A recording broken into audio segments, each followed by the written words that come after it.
The 1980s gave us slashers, synthesizers, and VHS nightmares. The Halloween season has always been a particular favorite of mine. But hidden between the sequels and Scream Queens, there's a special kind of movie. Trick or treat! One that doesn't just feel like Halloween, it is Halloween. Halloween's my kind of a holiday. Tonight we're heading back to the neon decade to count down films from the 1980s that all take place on the spookiest night of the year, October 31st.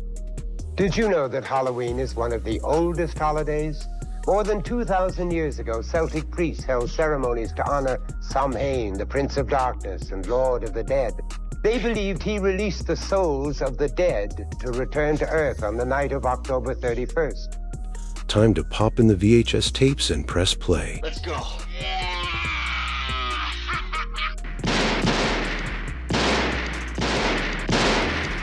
Let's start with the obvious entries. We have the slasher who doesn't just haunt Halloween, he owns it. Oh. Michael Myers. Michael Myers. Michael Myers turned one night of terror into a never-ending legend, carving his name across the entire decade. Police in Haddonfield have just made the grisly discovery of 3 bodies in the upstairs bedrooms of this house. It starts with Halloween 2 in 1981. There's Halloween 2, and I said, what's that? I hadn't heard about it. He said, oh yeah, they want to make a sequel. I felt a certain, kind of obligation because John and Deborah had given me such a great opportunity. So I decided that integrity was the better part of valor. So I agreed to do Halloween 2. The film picks up right where the original ended. Literally minutes later, Laurie Strode, bloodied and broken, is rushed to the Haddonfield Memorial Hospital. What's the boogeyman? As a matter of fact, it was. Quite frankly, I was surprised that Halloween 2 came out as well as it did and that it enjoyed the success that it did. Outside, trick-or-treaters still roam the streets. Inside, something worse is stalking the halls. Every flickering light and empty corridor becomes a death trap. The quietest moments, those are the ones that hit the hardest. There's a 2-way radio in the marshal's car. I want you to go outside. Get on that radio and get hunt. Then came Halloween 4, the return of Michael Myers in 1988. A decade has passed, the shape has been locked away, but evil never dies for long. Michael escapes custody and heads back home hunting his young niece. Haddonfield's lit up with jack-o'-lanterns and porch lights again, but this time, the town feels haunted by memory. Everyone remembers what happened, and yet, no one is ready when it happens again.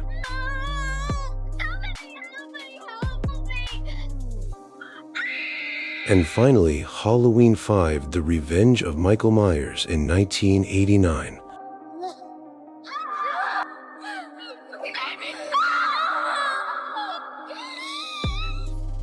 Another year, another Halloween, another hunt.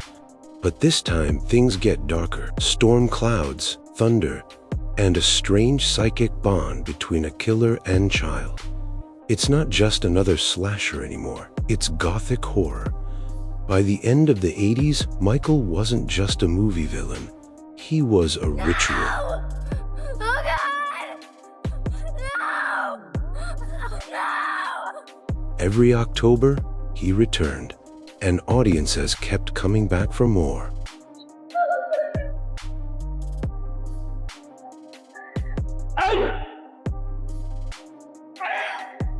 It is enough to make one's blood run cold. Yes, even mine. Now we can talk about Halloween 3, Season of the Witch, the one without Michael Myers. Well, I guess he's technically on screen for a couple seconds, but he's not relevant to the story. That being said, this is one of my absolute favorite Halloween films of all time. This one swaps the slasher mask for something far weirder: corporate witchcraft. Released in 1982, the film opens not with a killer on the loose, but with a man on the run. He's terrified, clutching a Halloween mask, gasping about the danger that no one believes is real. Moments later, he's dead, and the mask he was holding becomes a centerpiece of the nationwide nightmare. From there, the story follows Dr. Dan, played by Tom Atkins, a weary, chain-drinking, small-town doctor who gets pulled into a mystery far larger than himself. He teams with Ellie, the daughter of the murdered man, and together they travel to a strange, isolated factory town in Northern California. What they find there is the Silver Shamrock Novelties Company, a smiling, family-friendly mask manufacturer, but behind the scenes lies something ancient, maniacal, and unspeakably evil. This wasn't just horror, it was mythology dressed as science fiction. The movie fused pagan folklore, corporate greed, and Cold War paranoia into one fever dream of 1980s terror. Halloween 3 is a film about how traditions lose meaning when they're sold. It's about technology turned against its creators, and the dark heart beating under the mask of modern celebration. It dared to say that maybe the real monster wasn't the man in the white mask, maybe it was the world that built him. And that's what makes Season of the Witch so special. It's strange, it's imperfect, but it captures something pure, the feeling of Halloween itself. I want a mask. Can I have a mask? Just what I had in mind for you, little buddy. But before Halloween became a blockbuster franchise, before masks filled every department store and sequels became seasonal events, the early 1980s were still experimenting. It was a time when October 31st could mean anything: horror, comedy, nostalgia, or even science fiction. Hollywood was feeling out the edges of what Halloween on screen could really look like. Take Hollywood Nights from 1980. We're going to go to White at 2 o'clock in the morning. Part teen comedy, part chaotic time capsule. It's Halloween Night, 1965. Rebels in hot rods, rock and roll on the radio, and the last gasp of innocence before the darker decade ahead. Please don't hurt me. I think I'm a bleeder. What makes it special isn't the horror, it's the atmosphere. The jack-o'-lanterns glow, the pranks get wild, and you can almost smell the gasoline and cheap cologne in the air.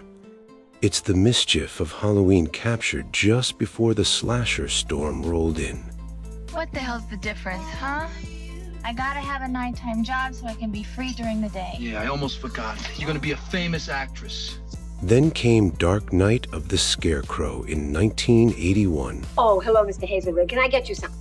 Something to drink, please. Well, this one is plain, and this one is fixed. A made-for-TV horror story that's still one of the most chilling ghost tales ever broadcast.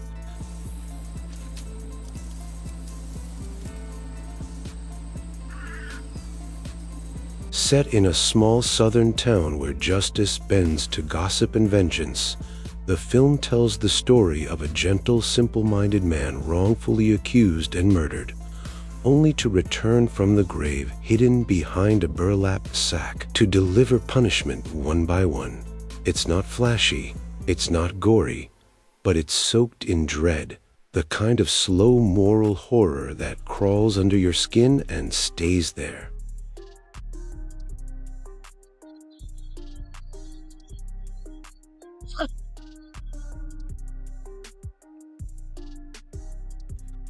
Meanwhile, Hell Night, also from 1981, took the college campus and drenched it in atmosphere. A fraternity hazing turns deadly when pledges are locked inside Garth Manor, an abandoned estate with a bloody history.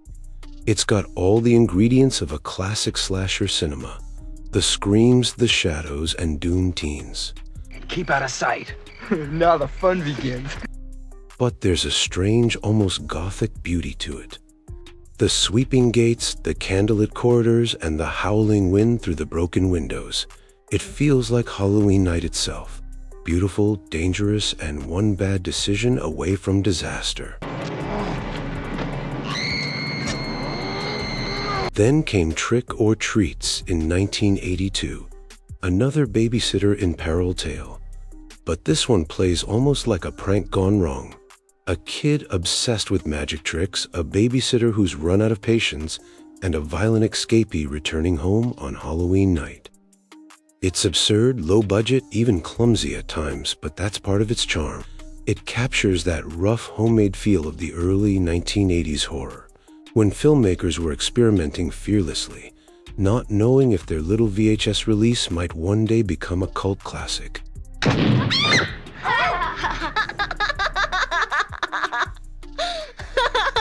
You little brat.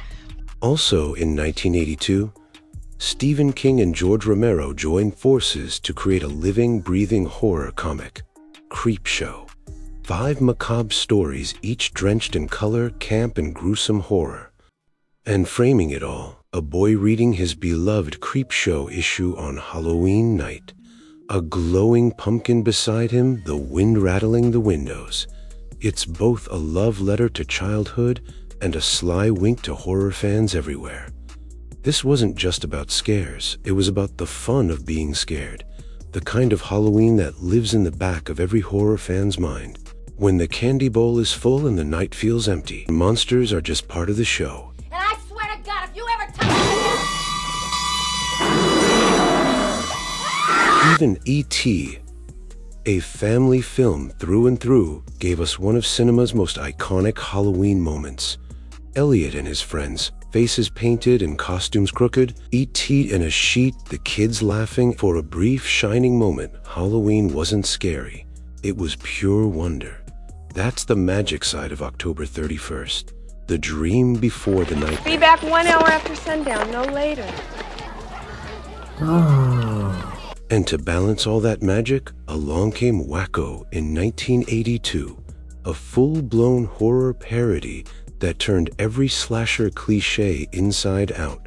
Set at a high school Halloween dance, it threw everything at the wall. It's Halloween, it's prom night. There's a psycho loose, so don't open the door, don't answer the phone, don't look in the attic, don't go to the bathroom, and don't go into space because no one can hear you scream. Chainsaws, masked maniacs, over-the-top cops, and a killer called the Lawnmower Man. It was ridiculous, intentionally so. A reminder that even as horror was finding new ways to scare, it was also learning to laugh at itself. One very serious point. Lawnmowers do not kill people. People kill people. By the time you got to the end credits, you weren't sure if you'd seen a spoof or an exorcism of the genre itself. The mid-1980s were pure chaos, a collision between horror and MTV.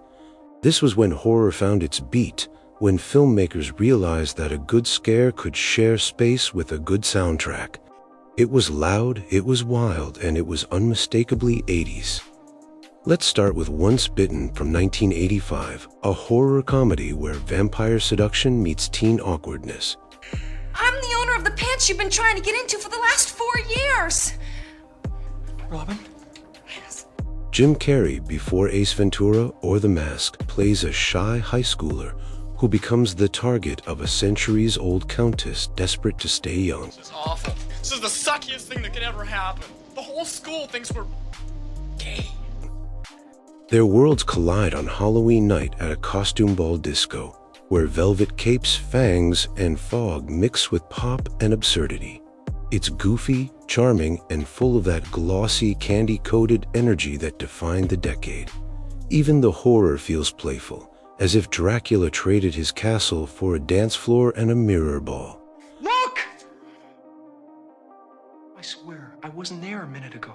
Then came The Midnight Hour, also from 1985, a made-for-TV movie, but one that looked like it was filmed inside a Halloween store dream.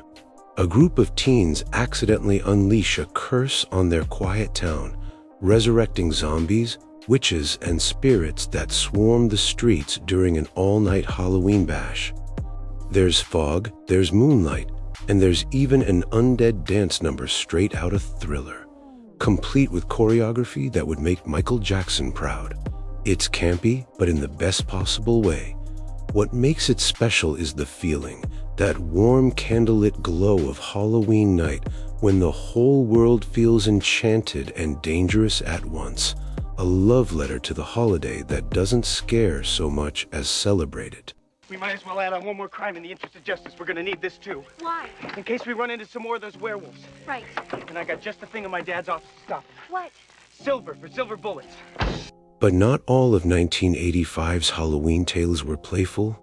Stephen King's Silver Bullet brought horror back to the heartland. Hey, it's Madman Marty in the Silver Bullet. So, Marty, glad to be out of jail? No, I like school. It's a story of faith, fear, and one small town losing its soul to something it can't explain. A werewolf stalking its residents between the full Halloween moon. Gary Busey delivers one of his best performances as the wild whiskey-soaked uncle who builds his wheelchair-bound nephew a motorized Silver Bullet motorcycle, a symbol of courage in the face of the impossible. The film captures Stephen King's favorite setting, America's small-town innocence rotting from the inside out. By the time the monster's revealed, it's not just the beast we see. It's the darkness hiding behind every friendly smile on a quiet street.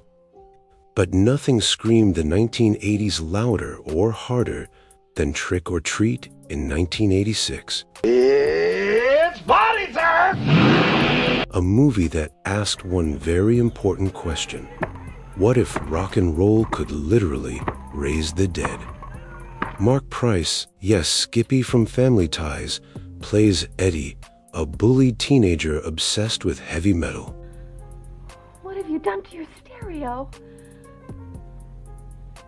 I wanted a new one.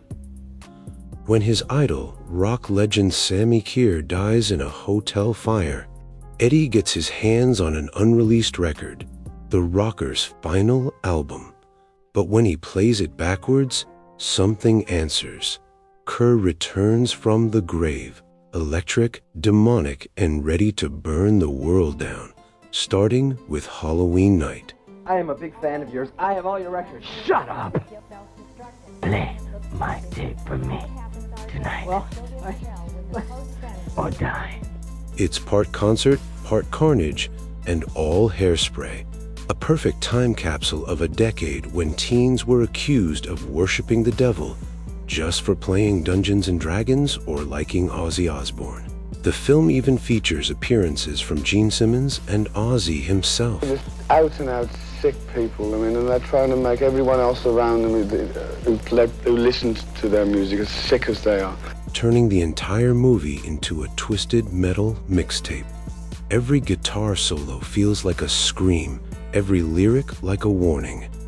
It's the kind of movie that plays best at midnight, loud, weird, and full of that rebellious spark that made horror feel alive again. Is there a better way to die than you know of than to be watching a movie and just drop dead?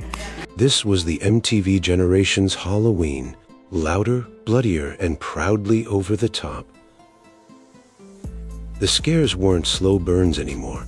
They were music videos. The monsters didn't creep in shadows. They strutted under spotlights. Even fear had rhythm now. The lines between horror and pop culture blurred completely. You could find vampires in high school comedies, werewolves on primetime television, and demons spinning records like a DJ from hell. Halloween had evolved. It wasn't just the night of terror anymore. It was a brand, a neon explosion of masks, makeup, and midnight movies. It was the sound of youth rebellion turned supernatural. And it was beautiful. Because in the 1980s, Halloween didn't whisper from the shadows anymore. It screamed through the speakers. As the decade closed, Halloween Night got meaner and stranger. What began as small-town pranks and suburban scares evolved into something else entirely. A collision of surreal horror, gothic fantasy, and raw teenage rebellion. By the late 1980s, filmmakers weren't just telling stories about Halloween. They were deconstructing it. They were building new worlds, weird, dreamlike, and sometimes cruel, where the rules of the holiday no longer applied. In House 2, the second story, from 1987, horror took a left turn straight into absurd adventure. Back from the grave and ran out of ammunition. A sequel in name only, it traded haunted terror for haunted fun. Set on Halloween night, the film follows two young men who inherit a mysterious old mansion. and discover a crystal skull that opens portals through time and dimension. Suddenly, cowboys, caterpillars, and creatures all crash a Halloween house party. It's equal parts Ghostbusters, Indiana Jones, and Saturday morning cartoon. Say your prayers. Wild, funny, and just self-aware enough to feel like Halloween itself. Chaotic, colorful, and impossible to predict. Some of these creative individuals interpret the legends in a different way, and the result is rather unique. Watch and see what I mean. That same year gave us The Monster Squad. Oh, God. A film that felt like every kid's dream and every monster's worst nightmare. Okay, Skaggs, come and get it. I don't believe this. Dracula, Wolfman, the Mummy, the Gill Man, all resurrected for one epic Halloween showdown against a ragtag group of misfit kids armed with comic books and squirt guns full of holy water. Are you absolutely sure that she is... You're not a virgin, are you? What do you mean, no? But he doesn't count! Doesn't count! It's funny, heartfelt, and surprisingly dark. A film that understood what made monsters cool and kids courageous. I'm beginning to like this club. Rudy! Come on, it's a monster test. It's important, okay? For an entire generation, the Monster Squad was the Goonies of Halloween. No, don't hang up! He's gonna kill your son! Pure wish fulfillment with fangs.